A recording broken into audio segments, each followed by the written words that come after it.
كل اللي اتعلمته او اللي اعرفه عن الكاتشب في حياتي كان حاجه، واليابان كانت كوكب اليابان كانت حاجه ثانيه خالص بجد؟ بجد.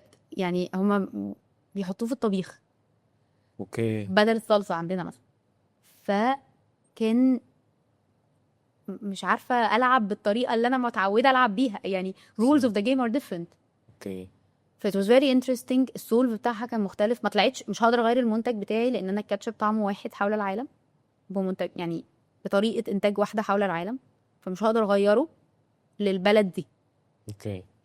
فلعبنا في حته تانية خالص ايه which بقى؟ is الباكجينج. من consumer research احنا حول العالم معروفين بالازازه اللي هي البلاستيك، اوكي. وان دي بقى تقنيه مش عارفه ايه لانها بتنزل دوز مظبوطه، وكم الريسيرش اللي اتعمل فيها عشان تنزل لك البق ده بالظبط على قد الاكله والجو ده ايه ده؟ خطير. طب بجد؟ ده بجد مش هزار.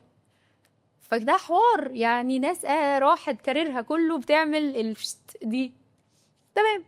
تروح هناك فين بقى واحده في وسط حاجات كتيره قوي الكونسيومر قايلها، قال لك مش مريحه.